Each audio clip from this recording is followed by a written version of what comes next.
Hari Om. I'm going to discuss the yoga positions from Hatha Yoga. What is the importance of these asanas? What are the benefits of these asanas? What are the effects of these yoga poses or asanas on your body and mind, as discussed in Hatha Yoga? And what is the purpose of this practice?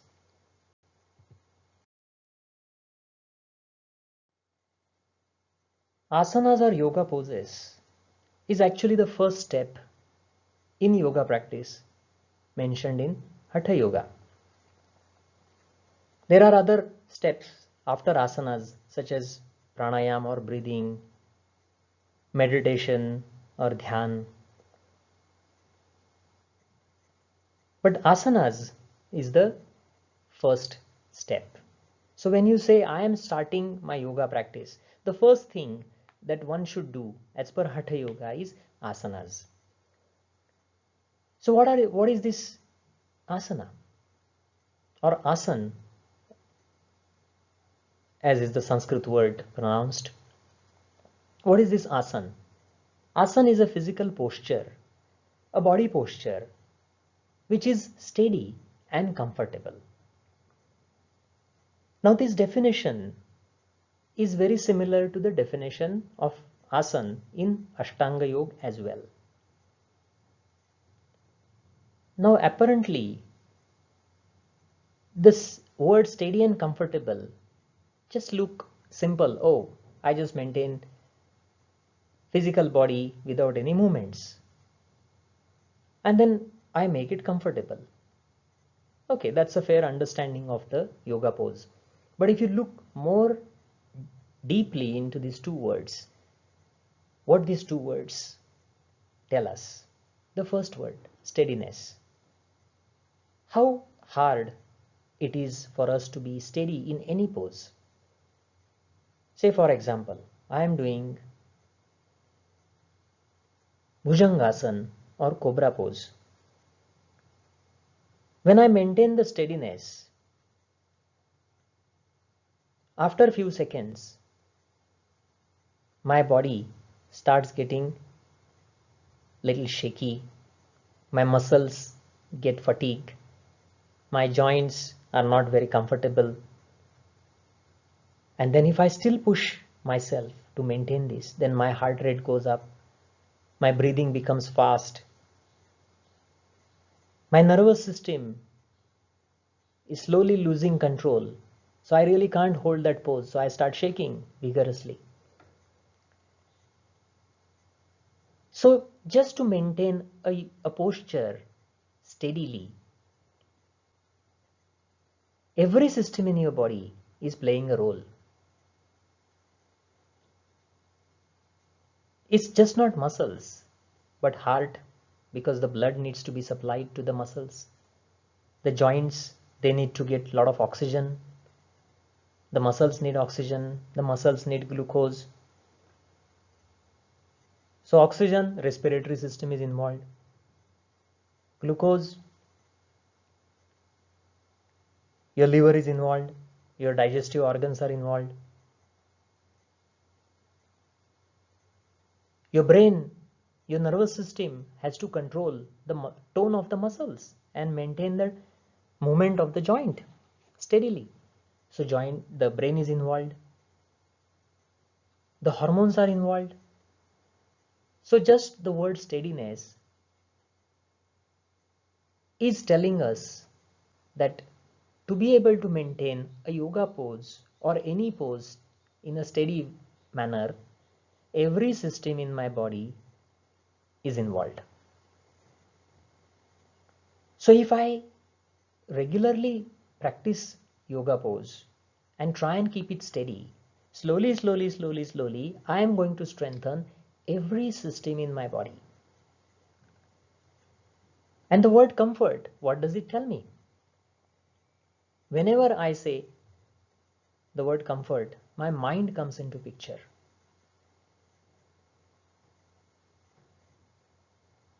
If my mind is not comfortable, then overall I don't feel comfortable. So the word comfortable brings in the mental dimension. So the steadiness is indicating the physical dimension, and comfort word is connecting the mental dimension to it. So this definition of asana, steady and comfortable, actually is talking about body and mind together. That is harmony. And this is precisely what we achieve. We achieve healthy body and peaceful mind with the practice of asana, yoga poses. The ancient books have given this as the objective. Healthy body and peaceful mind is the objective of asana practice. But these Hatha Yoga texts have also additionally claimed, and which is now scientifically also proven, that asana practice increases the flexibility of our body and brings lightness to the body. Also, the ancient books have added that asanas can easily reduce the pain and fatigue.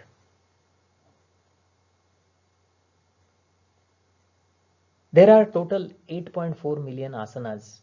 Just the number is mentioned in Hatha Yoga texts. Out of that, 84 are considered very important. But out of 84, the most important are two, that is Padmasana, lotus pose, or Siddhasana, that is perfect pose. And the other asanas, or if you look at these 84 important asanas, they are all mostly focused on abdominal region, thoracic region and pelvic region. For example, Bhujangasana, cobra pose, stretching your abdomen, your lower abdomen, thoracic area, you're opening the chest. Or take example of forward bend, Paschimottanasana. There's a compression on abdomen and thoracic region, and they stretch in your lower back.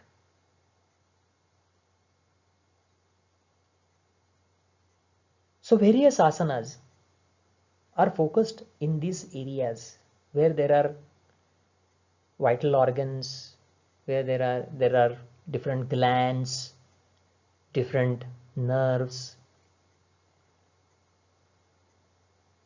And naturally, if you look at the scientific evidence that's being presented, you can see why these asanas are focused on these areas. There are thousands of studies done on the effect of yoga poses on body and mind. And all these studies, the scientific evidence, is telling the benefits of this yoga practice, asana practice especially. The studies have proved that asana practice easily reduces stress and thus improving physical and mental health. Stress induces so many mental disorders such as depression, anxiety, or different stress related disorders such as PTSD, post-traumatic stress disorder, or sleep disorders, or eating disorders. And they are all dealt with by yoga practice easily. So you can easily improve your mental health. Also the physical health, especially the stress related ailments such as diabetes, cardiovascular disease, asthma, hypertension, arthritis, neurodegenerative disorders, hormonal disorders. They are also improved using the yoga poses practice. The scientific studies have also proven that yoga practice, yoga poses practice, is comparable to moderate exercise. So all the benefits of exercise we can certainly derive with the practice of yoga. Improving stamina, improving strength of the muscles, strengthening the joints, improving digestion, improving cardiorespiratory fitness, reducing the degeneration of our nervous system. Exercise has all these wonderful benefits. So yoga practice do give all the benefits of exercise. Additionally, the asana practice also improves blood circulation to muscles, joints, various organs, hormonal glands, and various systems. So this improved blood circulation naturally brings nutrients to these different parts of the body. Then the improved circulation also takes away the old blood there, re-energizing, reinvigorating the systems and organs. There are studies which have concluded that yoga practice improves the quality of sleep, it reduces pain, and is very helpful for weight loss. So in all, if you look at the scientific evidence, whatever ancient books have said, the science has confirmed with its findings. This weight loss especially is very important because the obesity with it brings so many other disorders, including diabetes, hypertension, even cancer. So if you can reduce the weight, it certainly is going to further reduce the risk of developing other disorders. So in all, the asana practice is very helpful for physical and mental health.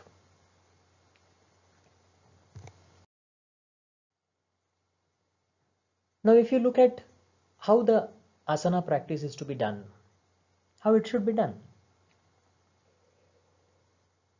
The first point that the Hatha Yoga has stressed is about increasing body awareness and connection of our mind to our body. And asanas improve this body awareness. What is this body awareness? I'll give you a very simple example.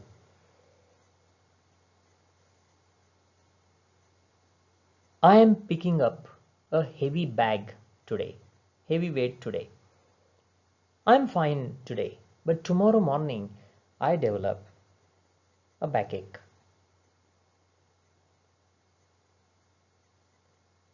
The reason is, when I was lifting the weight yesterday, I was not aware of the limits of my body because I lacked body awareness.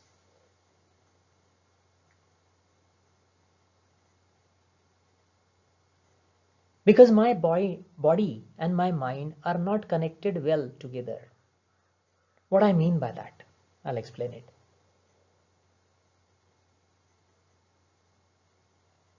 The mind and body connection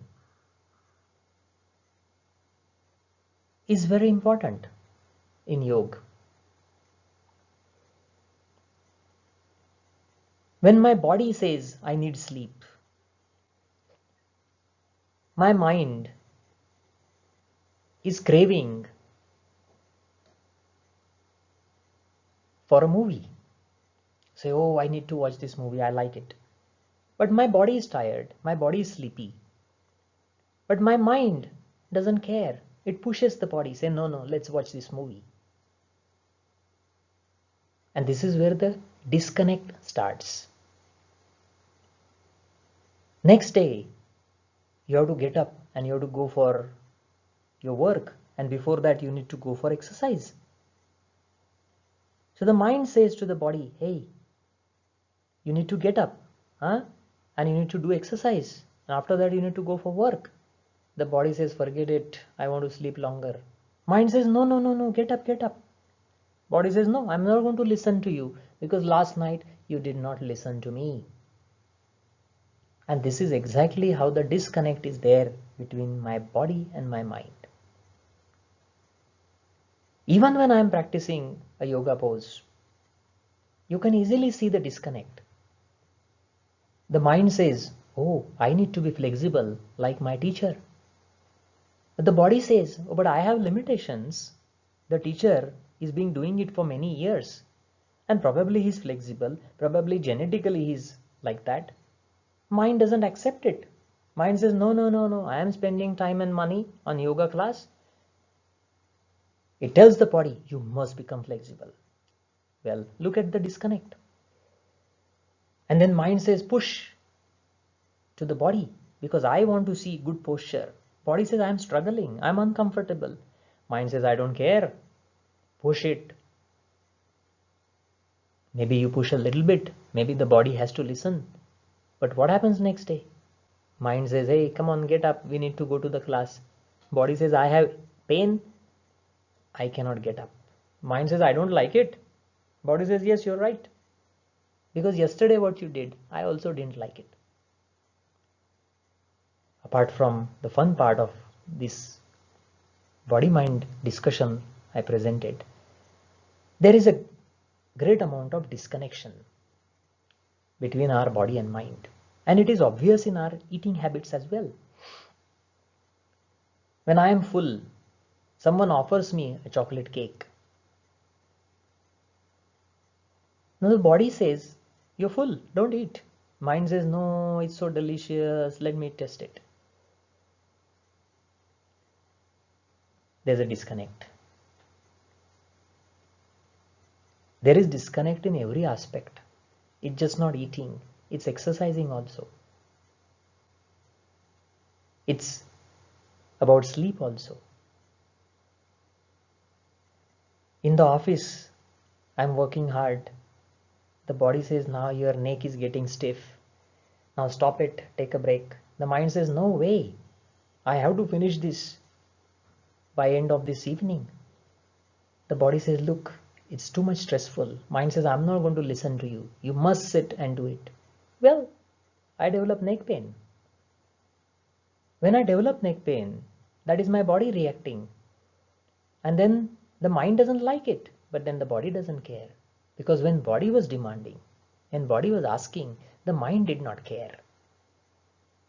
So this is a very important aspect of yoga practice, to bring this body-mind together. And asanas certainly improve this connection. The practice of asana is also helpful in promoting a healthy breathing pattern, which involves relaxed and deep breathing. When I am stressed, my breathing is shallow and fast. But if I am peaceful, my breathing is relaxed and deep.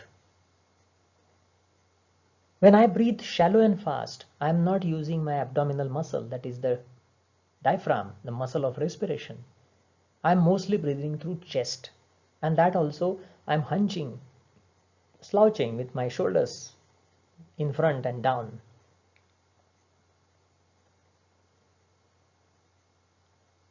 What asanas do is different asanas strengthen these muscles, the diaphragm, the core muscles, the chest, the intercostal muscles in the ribs, the neck region, the clavicular part. Because when you're breathing, your diaphragm moves down as you inhale, the chest expands as you inhale, and the upper lungs extend into the neck region, that is clavicular region. So breathing has these three important parts. Different asanas such as locust pose or shalabhasana or dhanurasana or bow pose. Dhanurasana strengthens your diaphragm. Cobra pose strengthens your chest breathing. Shoulder stand sarvangasana strengthens your diaphragmatic breathing again. Shalabhasana locust pose strengthens your clavicular, that is neck region breathing. So when you practice different asanas, these asanas strengthen your breathing habit. They change your breathing habit to more positive habit, that is more of relaxed and deep breathing. Now the scientific evidence that I presented in the last slide, and then what Hatha Yoga benefits are in the first slide. And now what I just talked about body awareness and promoting healthy breathing, how to achieve all of this?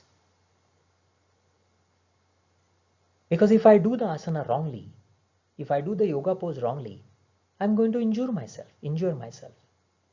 There's so many people in the world get injuries when they practice asanas. Why? Because they do the asana wrongly. The yoga poses is done in a wrong way. So then what is the right way? Based on the definition that yoga pose is a steady and comfortable physical posture, the ancient books have given some recommendations. And these recommendations translate into this following technique that I'm going to discuss with you. So if you want all these benefits of yoga poses or asanas, you should practice the asana in this manner. When you take a asana position, yoga pose, when you take the position, first you have to check whether this position that you are practicing, is it your maximum or is it your ideal position, or is it less than your ideal? Now that ideal word is a very vague and confusing word, because if I am doing at my maximum strength or my maximum stretching capacity, if I am stretching myself to that limit, 100% of my maximum, then there is every chance that I may have a little injury, because maximum. So if I make tiny mistake, which is of course always possible, and it happens, then I have some micro tear in the muscle, or sometimes even the ligaments in the joints get a little tear or a little sprain or little strain or pulled muscle. All of this happen because I am pushing to the limit. And when I'm pushing to the limit, I also lose my comfort. So if I want to have the comfort as per the definition of yoga pose, I cannot take my maximum. I cannot reach my maximum. The recommended value is around 60 to 80% of your maximum. So in Cobra pose, I am opening my chest and I am bending backward. But when I feel even slight discomfort, that's my maximum. So I should not stay at that. I should reduce the bend. So I should go down a little bit where I feel the stretch, but it is comfortable stretch. And that is around 70% or even 80%. When we do cardio exercise, the recommendation of WHO is your heart rate should be between 50 to 80% of your maximum heart rate. The recommendation of the medical science is not 100% of my heart rate. Ultimately, heart is also muscle. The point is, you never stretch yourself to your maximum. You always stretch yourself to 70%, 80%, 60%. And then only you build the strength slowly, slowly, slowly, slowly. And when I build the strength, especially in asanas, in yoga poses, my maximum is going to improve.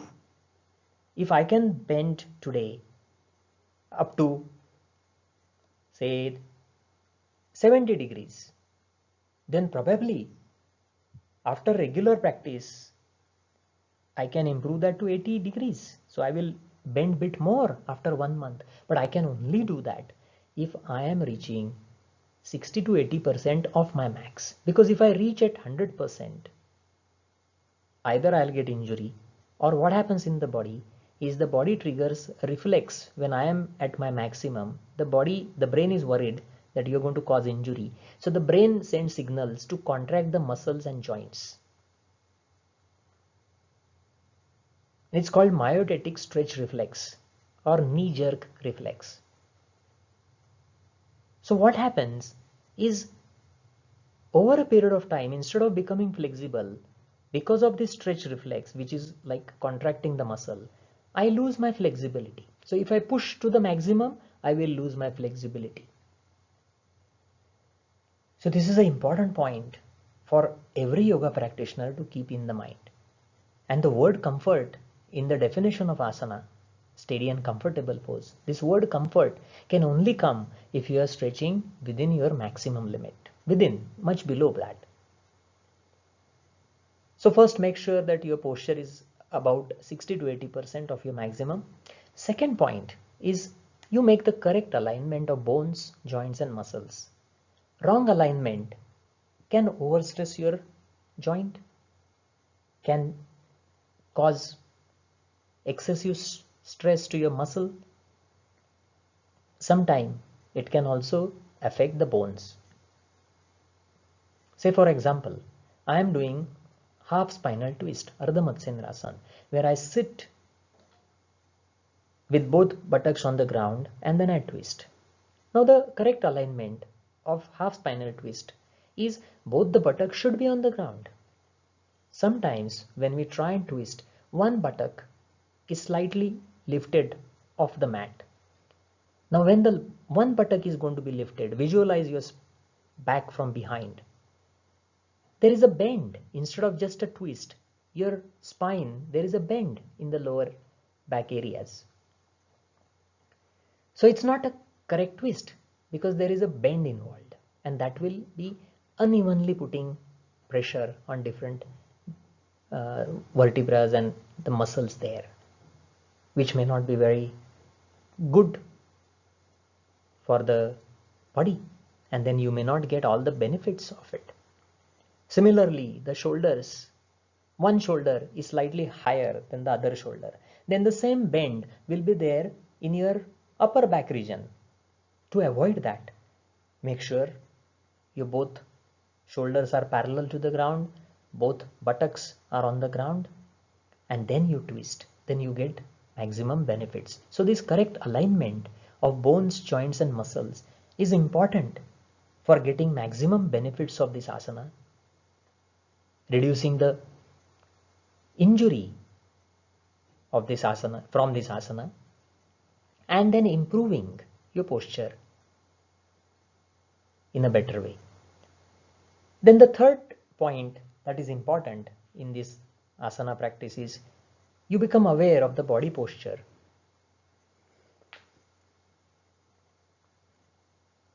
And then stressed parts, including the different muscles and joints. For example, when I am doing a Paschimottanasana or forward bend, I have to develop the awareness of the whole body posture. Like I should understand that I am bending forward, I am trying to keep my spine as straight as possible, but it's not entirely possible. So there's a little forward, little curve. Then my legs are straight in knees and I'm trying to catch the toes. This is the awareness of the body posture. Where is my head? How is my back? How are my legs? This is awareness. And then the awareness of stressed parts. Now every asana has different stressed areas in the body. For forward bend, Paschimottanasana, you may feel that the hamstrings are stretched. Then you feel the stretch in your lower back as well. Then you may feel the stretch in the middle back to some extent. And when you're trying to catch the toes with your hands, you may experience a bit more stress in your shoulders.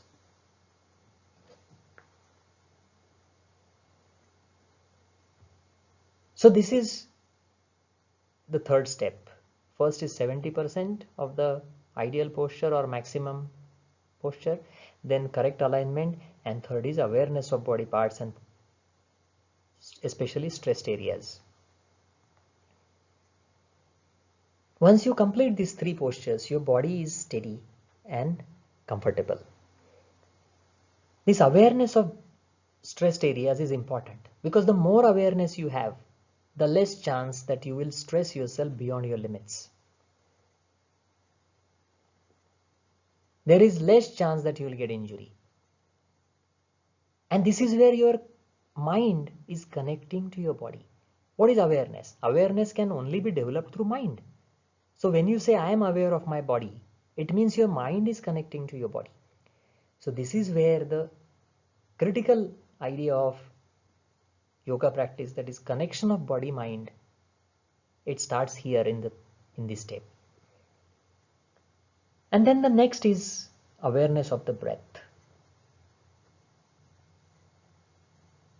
So I have to pay attention to my inhalation and exhalation, not necessarily control of inhalation and exhalation, but just awareness. Again, the breathing awareness brings your mind close to your body. Physiologically, if you pay attention to the breath, the control of the breathing shifts from the respiratory center. It's a center that functions on its own. It's autonomic activity. Like when you are not paying attention to the breath, the respiratory center is controlling your breathing. But when you pay attention to the breath, or when you are aware of the breathing, the control of the breathing shifts from this respiratory center to the cortex. And that is more evolved part of your brain. That is the frontal lobe of your brain. So with your will, you're paying attention. So that's where you think. That's where your thinking brain is. So your thinking brain is actually paying attention to the breath. And in the process, all the thoughts and emotions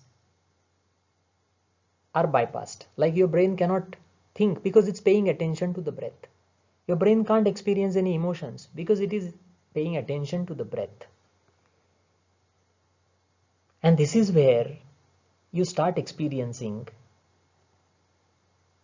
peace and calmness in your mind, because your mind is busy paying attention to the breath and it doesn't have opportunity to pay attention to the thoughts and emotions.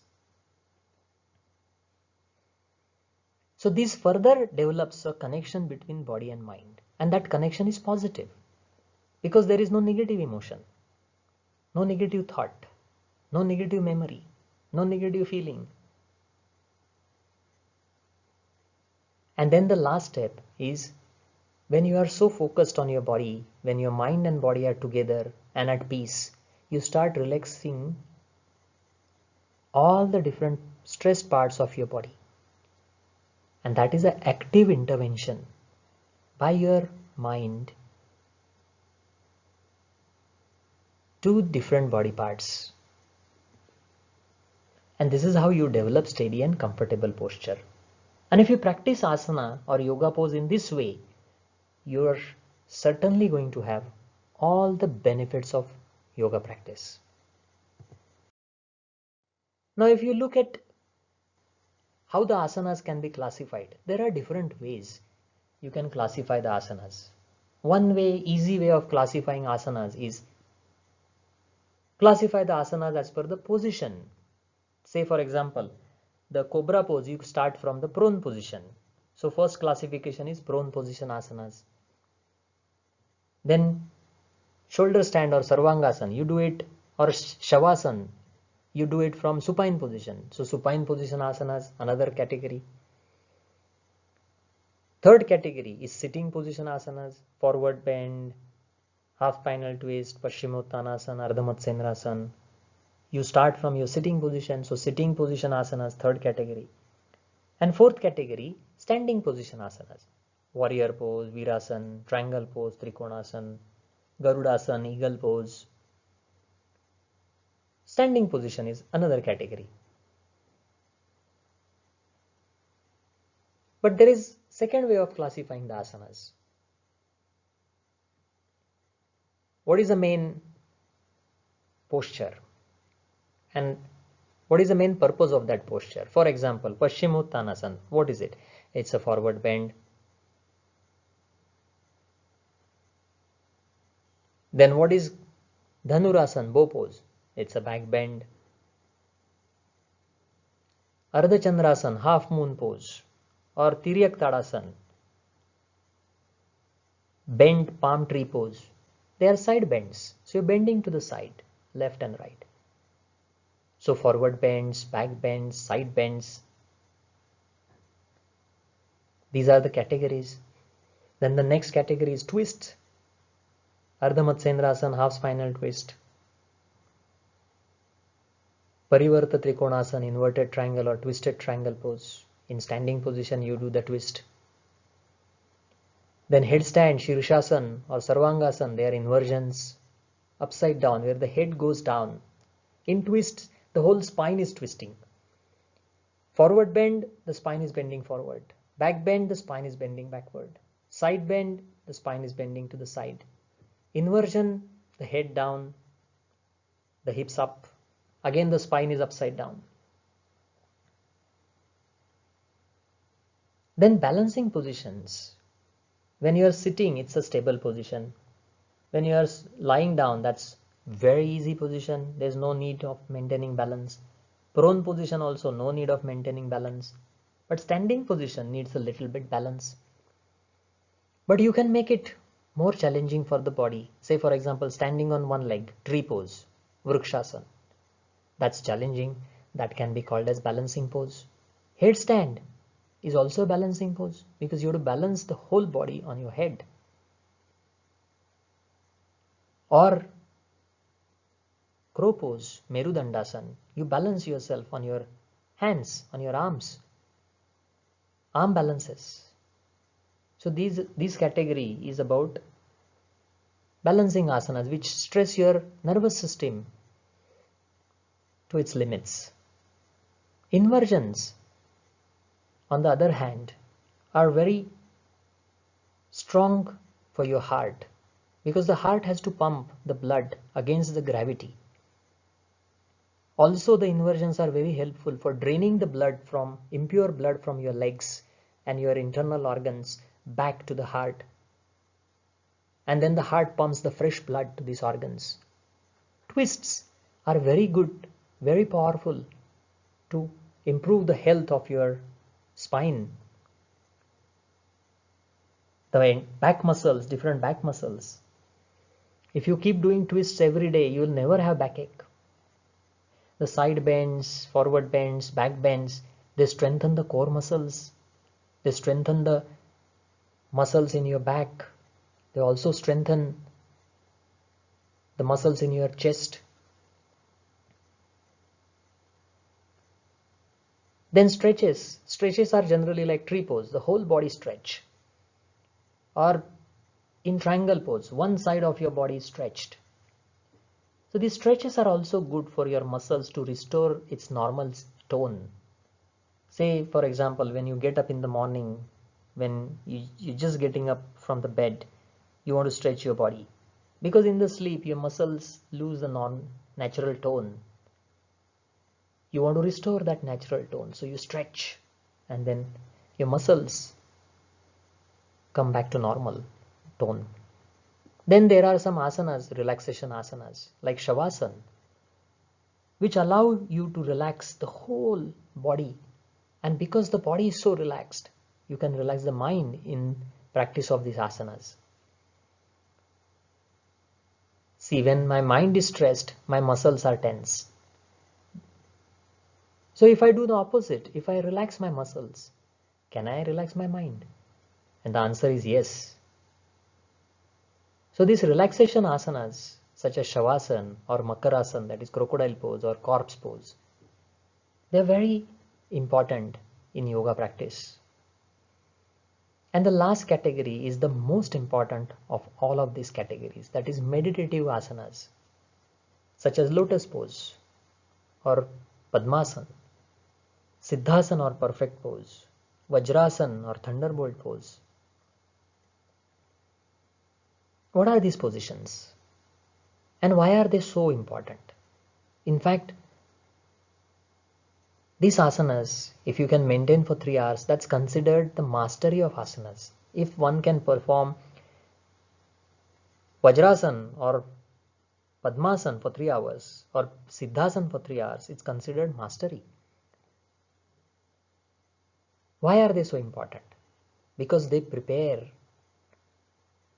for advanced practices. Not only they prepare for these advanced practices, but bring perfect health for body and mind.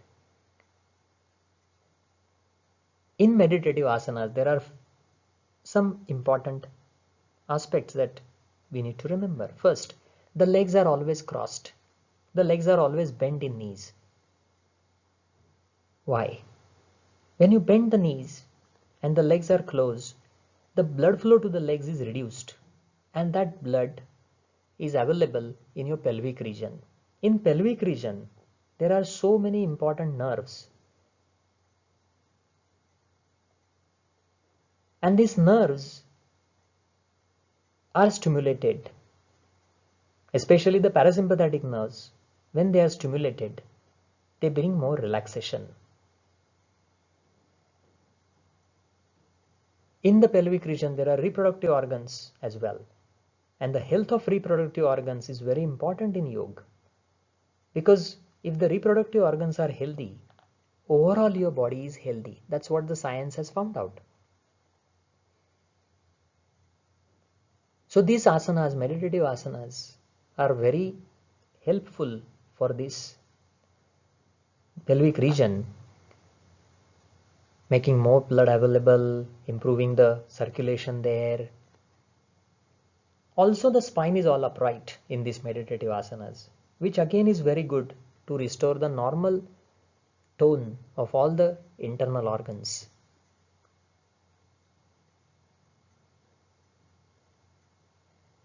And naturally, these asanas are necessary for us if we want to practice pranayama, breathing, or meditation. If I want to do meditation, I need to be able to sit. If I sit in the chair, there's too much blood going down to my legs, and then I can develop problems such as varicose veins. When you go on a long flight, there is a possibility that you may develop a condition called deep vein thrombosis, where the blood can just get accumulated in the legs. So just sitting on the chair is not always beneficial. But in cross-leg position, that doesn't happen. So that's why cross-leg position is important. But then you might say that, oh, then I can do meditation in Shavasana, lying down. But if you do that, then you will go to sleep very quickly. So in meditative asanas, your spine is upright, but it's very relaxed. But when your brain has to keep it upright, your brain can't afford to go to sleep. It is alert, but not stressed. So this is how meditative asanas also benefit us. So I hope you have understood some basic ideas from Hatha Yoga about yoga poses or asanas. So I'm going to stop here. Hari Om.